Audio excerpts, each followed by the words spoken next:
Time खोने की जरूरत नहीं है, आपको सब मालूम ही है। कहते बोलो कब लेना चाहते हो। कहते आज तो काफी देर हो गई है, इतना टाइम तो यूं ही निकल गया, मैं कल सुबह सूर्य निकलते ही आऊंगा। चला गया। अब जैसे ही घर गया, लोगों ने कहा देखना कहीं पहले वाला हिसाब मत कर देना, जरा हमें भी याद रखना, जरा हमें भी याद रखना। अगली सवेर जब गया तो फॉर्मेलिटी पूरी हुई, मुकुट बांधा गया, शपथ दिलाई गई और सिंहासन पर बैठा दिया। और राजा ने कहा 24 घंटे के लिए हमने इनको राज तिलक कर दिया। बैठते ही वजीर ने कहा महाराज क्या हुक्म है, क्या आज्ञा है। कहने लगे आओ मेरे साथ। चल नीचे उतर करके और वजीर को ले गया। कहने लगे जरा सरकार के खजाने दिखाइए, कहाँ है। कहते हजूर पहले नाश्ता कर लो, जरा जलपान कर लो, कुछ खा पी लो। कहने लगे ये तो घर में खा लेंगे, जरा तुम वो खजाने दिखाओ, जाओ उसकी जरा सैर कराओ। क्योंकि उसे याद था कि बलदेव जी जो खाने पीने में लगे और कोरे ही हाथ चले गए। पहले जहां सरकार का खजाना था, कहने लगे देखो मेरा हुक्म है, ये सब माल बांध बांध करके हमारे घर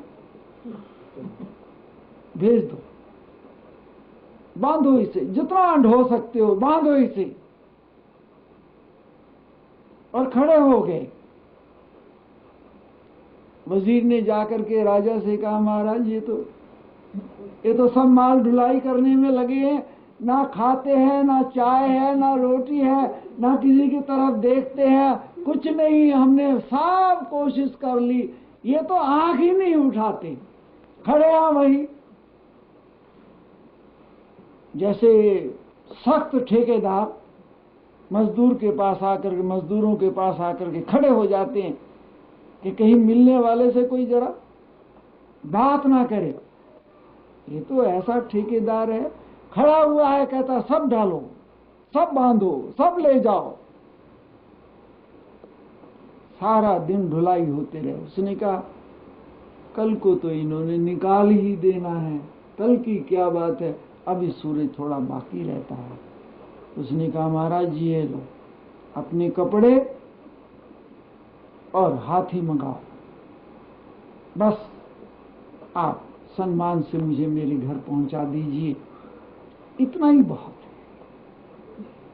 हाथी पर बैठे, घर तो पहले ही रखने को जगह नहीं मिल रही थी, ये कहाँ रखा जाए, कहाँ रखा जाए। और जाते ही कमा कर लाया था, स्वागत हो रहे हैं, चारों तरफ से स्वागत हो रहे हैं। ये जैसे ये वणिक पुत्र हैं, दो तरह के जीव इस संसार में जन्म लेते हैं। ये एक दिन का राज्य क्या, ये जो हमारी जिंदगी है, ये इस परमात्मा के संसार में एक दिन का राज्य है। जो पहले बलदेव जी हैं वो तो एक दिन का राज्य पा करके और उसे खो देते हैं। और जो दूसरे घनश्याम जी हैं वो तो आधे ही दिन में रिटायर होने से पहले ही पहले सब काम कर लेते हैं। रिटायर का टाइम ही नहीं आने देते, पहले ही आंख खोल करके सावधान हो जाते हैं। जो इसकी दौलत है, ये जो जिंदगी की क्रीम है, ये जो वक्त जो बेशकीमती है, जैसे टाइम इज मनी, टाइम दुनिया की बहुत बड़ी दौलत है। इसीलिए उस दौलत के लिए कबीर ने कहा अरे ये जो श्वास है ये बड़े कीमती हैं, कहीं ने यूं ही ना बर्बाद कर देना। कबीर ने कहा कहना था सो कह दिया, और क्या बजाऊं ढोल, श्वासा खाली जात है 3 लोक का मोल। एक श्वास की कीमत तब पता लगता है जब आखिरी श्वास होता है। एक श्वास की कीमत का पता तब लगता है, ये चाहता है कि एक श्वास और आ जाए। एक बोल की कीमत का पता तब लगता है जब जबान दब जाती है और ये चाहता है कि एक बार में मुंह से जरा बोल कर ये बता दूं कि चीज वहां पड़ी है। उससे पहले जिंदगी के इतने श्वास खो दिए, वाणी का इतना बेशकीमती समय लुटा दिया। तूने हीरा जन्म गंवाया, तूने हीरा जन्म गंवाया, तूने कदे न आया साध संगति, कदे न हरि गुण गाया, कदे न आया साध संगति, कदे न हरि गुण गाया।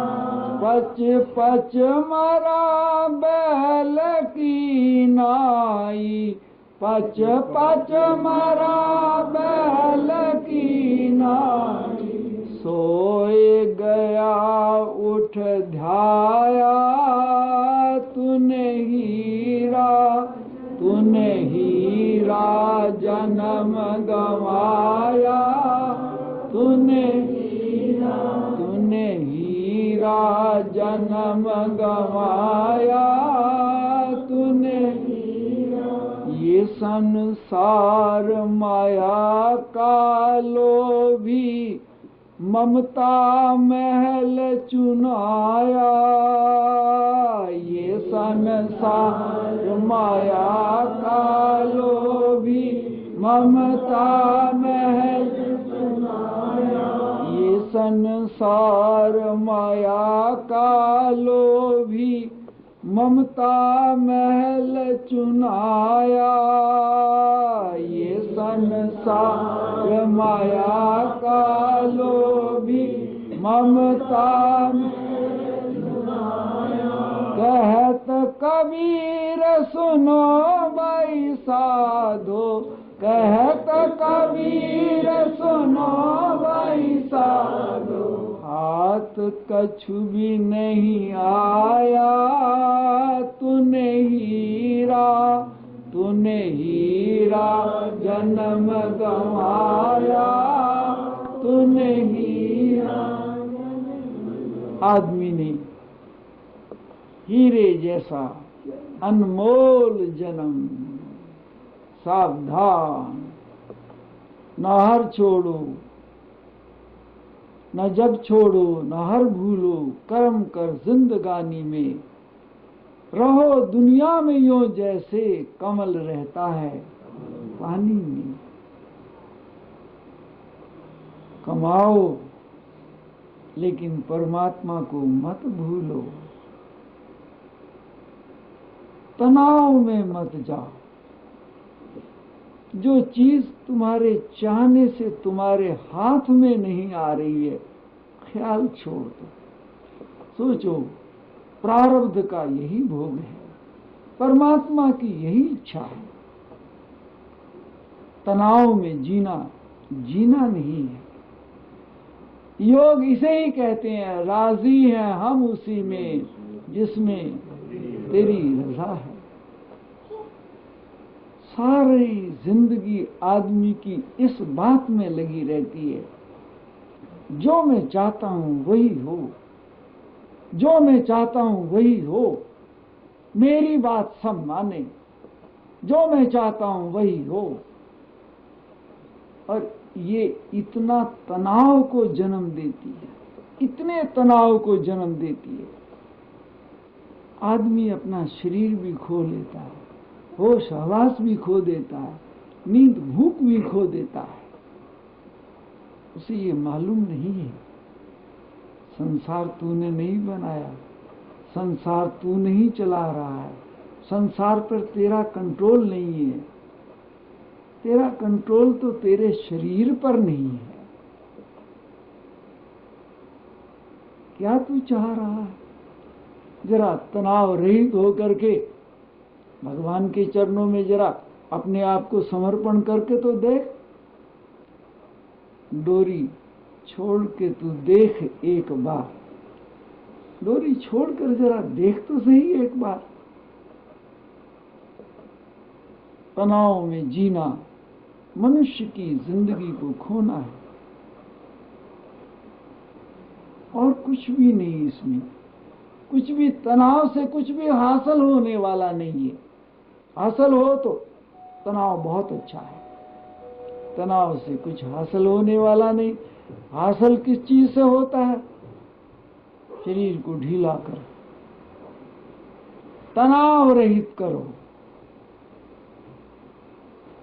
जाई विधि राखे राम, ताई विधि रही। भाग्य पर भरोसा करो। किसी देवी देवता ने तुम्हारी प्रार्थना स्वीकार की और तुम्हें मन चाहा वरदान दे भी दिया और पा भी लिया। एक छोटी सी बात कहकर हम अपनी कथा समाप्त करते हैं। एक पुजारी, भगवान का बड़ा उपासना करने वाला बड़ा भक्त, मंदिर की पूजा करता था। बेटी का विवाह करना था। घर में इतना ही कुछ आता था जिससे जीवन यापन हो जाए सबका। पत्नी हमेशा कहती कुछ करो, बेटी का विवाह करना है। तुमने उसका पक्का कर दिया है। वो बार बार कहते हैं कोई तारीख निश्चय करो। पंडित जी कहते हैं हम तो बहुत चाहते हैं लेकिन कोई बात नहीं बनती। अब जो उपासना जिसकी करता है वही उसका इष्ट कहलाता है। इष्ट शब्द का अर्थ है प्यारा, और प्यारे का अर्थ है जहां से लगन जुड़ जाए। भगवान शंकर की उपासना करता था। बैठा उसे रोता रहा, प्रभु मैंने कभी अरदास नहीं की, अब ये मजबूरी मेरे सामने आ गई है, कृपा करो। मंदिर से आवाज आई, कल से कथा शुरू कर दे और पूरा 1 महीना कथा कर, तुम्हारा कल्याण होगा। पंडित जी ने अगले रोज अपनी कथा शुरू कर दी। कभी 2 आदमी आ जाते, कभी 4 आदमी आ जाते। 1 घंटा पंडित जी अपनी कथा करते। सोचा 15 दिन हो गए, 20 दिन हो गए, अब तो महीना पूरा होने वाला है। मंदिर से आवाज आई थी, कथा मैंने शुरू कर दी, पर इससे बेटी का विवाह क्या होगा? 5-4 दिन बाकी रहते थे। एक धनिक आदमी को रात को स्वप्न आया। स्वप्न आया, भगवान शंकर उसे स्वप्न में नजर आए और नजर आकर के कहा, भक्त जाग रहे हो सो रहे हो? सुनो, दौलत चाहते हो? वो जो शिव जी के मंदिर में कथा कर रहा है उसका चढ़ावा खरीद लो, और चढ़ावे में इतना माल मिलेगा तुम्हें निहाल हो जाओगे। जो कभी आंखों से नहीं देखा वो तुम्हें नसीब होगा। आंख खुली, स्त्री से कहा मैंने मंदिर जाना है। स्त्री को लगा ये दिन कहां चढ़ गया, इन्होंने तो कभी मंदिर का रास्ता नहीं देखा। 1000 बार कहते थे तो कहते नहीं मेरी तरफ से तू ही तो ही नमस्कार कराना। आज सुबह उठते ही मंदिर में जाने के लिए कह रहे हैं। दिमाग तो इनका ठीक है, इनके मुंह से, अरे शैतान के मुंह से राम नाम निकले, हैरानगी की बात। नहा धो करके और अपनी पत्नी से कहा, तुझे भी चलना है? कहते मैं अभी, मुझे देर लगेगी, तुम जाओ। उसे भरोसा ना आया है कि ये मंदिर में जाएंगे। अभी कथा तो शुरू भी नहीं हुई थी, पंडित जी अभी पोथे पुराण लेकर के आकर बैठे भी नहीं थे। तो सेठ जी आकर के चौपड़ी लगा करके बैठ गए आगे। पंडित जी आए, नमस्कार किया। पंडित जी ने देखा, कहते हैं भाई तुम कौन हो? अब कोई आता हो तो किसी को जाने, कोई आना नहीं तो कहा। उसने कहा जी मैं फला आदमी हूँ। बहुत अच्छी, बड़ी खुशी की बात है। पंडित जी ने अपनी कथा करने शुरू करने के लिए तैयारी की। कहते जी मेरी दो बात सुन लो, आपकी कथा का भोग कब पड़ेगा? कहने लगे इतवार को, संडे को। ये 2 दिन के बाद। कहने लगे मैं एक प्रार्थना करता हूं, आपका जो भोग चढ़े वो मुझे दो। अब मेरे साथ वायदा कर लो कि तुम्हें क्या चाहिए, ठेका कर लो, चढ़ावा मेरा। पंडित जी ने कहा भाई ऐसा खरीदार तो कोई आज तक आया भी नहीं और सुना भी नहीं। अरे 2 आदमी आते हैं यहाँ, चढ़ता क्या है? और आज ये खरीद रहा है। सेठ जी ले लेना जो तुम्हें, आप ही बता दो क्या दोगे। कह लगे नहीं नहीं पंडित जी आप ही बताओ। कहते देखो मैंने तो ये कथा की थी बेटी का विवाह करना और भगवान से प्रार्थना की थी।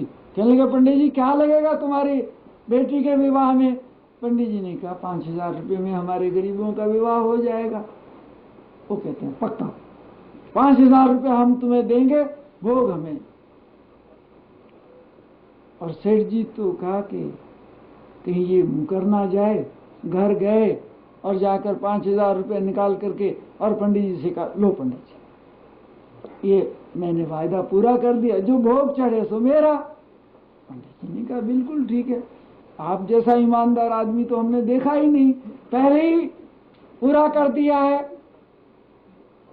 अब इतवार हो गया, इतवार को देखे 2-4 आदमी रोज आते थे तो उस रोज 10-20 आ गए, 10-20 आ गए, कथा समाप्त हो गई। अब किसी ने पैसा, 2 पैसा, रुपया, 2 रुपया, जो कुछ भी चढ़ाना चढ़ा। अब वो सेठ जी देखें, अरे ये तो 100 भी पूरे नहीं हुए, ये क्या हो रहा है? 5000 तो मैं पहले ही दे आया हूं।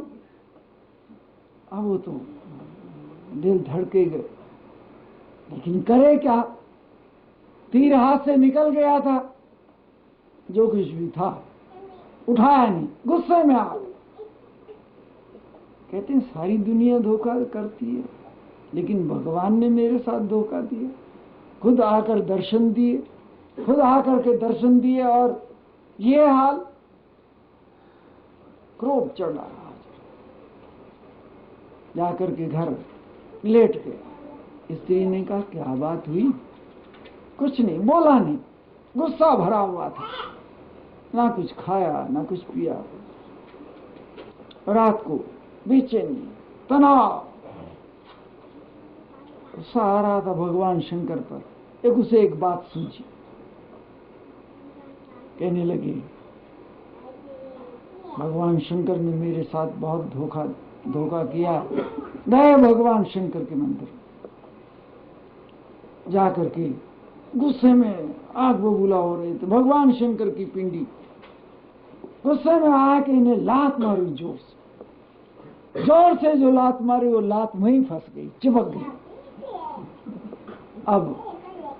अब तो छूटना मुश्किल हो गया। अब जैसे जैसे रात, जैसे जैसे जोर लगाए और वैसे वैसे पैर और ज्यादा फंस गया। पहले एक फंसा था, फिर दूसरा भी पैर चिपक गया। अब सेठ जी को तो लेने के देने हो गए। सारा दिन तो भगवान शंकर को गाली निकालते निकालते व्यतीत हुआ और गुस्से में आकर के पैर से लात मारी जोर से। अब चिपक गए दोनों पैर। अब हुआ कि लोग आएंगे मंदिर में जल चढ़ाने के लिए और मुझे देखेंगे कि ये क्या हो रहा है, और लोग सारे संसार को दिखाएंगे और कहेंगे ये क्या हो रहा है। उसने कहा, हे भगवान शंकर, मैंने जो अपराध किया है, मेरा अपराध क्षमा कीजिए, मेरी भूल क्षमा कीजिए। मंदिर से आवाज आई कि जितना पंडित जी को पहले दिया है 8 गुना उनके घर छोड़ आइए तो तुम्हारा पैर निकल जाएगा। ध्यान रहे, जितना तूने दिया है 8 गुना और दे और प्रतिज्ञा कर, और अगर तूने भूल की तो घर जाएगा तो जाते ही तेरे पैर घर में चिपक जाएंगे, और जो तुझे हाथ लगाएगा वो तेरे साथ चिपक जाएगा। ये ऐसी इलेक्ट्रॉनिक मशीन तेरे भीतर फिट की जाएगी। उसने कहा, महाराज कृपा करो, क्षमा करो। भगवान शंकर की पिंडी से पैर छूट गए, घर में से पैसे निकाले। स्त्री कहती, क्या हो रहा है? कहते, कुछ ना बताने का टाइम नहीं है। कहते, कहाँ ले जा रहे हो? क्या बात है? कौन सा सौदा कर लिया है? कहते, बात मत करो। 8 गुना हिसाब किताब। कहते, कोई पैसा कम ना रह जाए। अगर 1 पैसा भी कम रह गया, कहीं वही हाल ना हो जाए। सारा हिसाब किताब छोड़ करके पंडित जी को आवाज दी, दस्तक दी। अभी तो पंडित जी ने, कौन? नाम लिया, मैं हूं पंडित जी महाराज। पंडित जी तो कांपने लगे कि चढ़ावा कुछ आया नहीं था, और गुस्से में आकर के ये छोड़ गया था। अब रात को आया होगा, और हमने तो खर्च भी कर दिया, बेटी के विवाह की तैयारियां भी कर दी, तो पैसा तो आते ही फटाफट हिसाब किताब बन जाता। अब ये वापस मांगेगा, लड़ाई झगड़ा करेगा, क्या करें? भगवान शंकर से प्रार्थना की कि हे भगवान, ये सारा काम तो ठीक ठाक कर दिया था, और इस भूत को पीछे से कहाँ भेज दिया, और मैं तो हूं भी अकेला। ये पता नहीं 2-4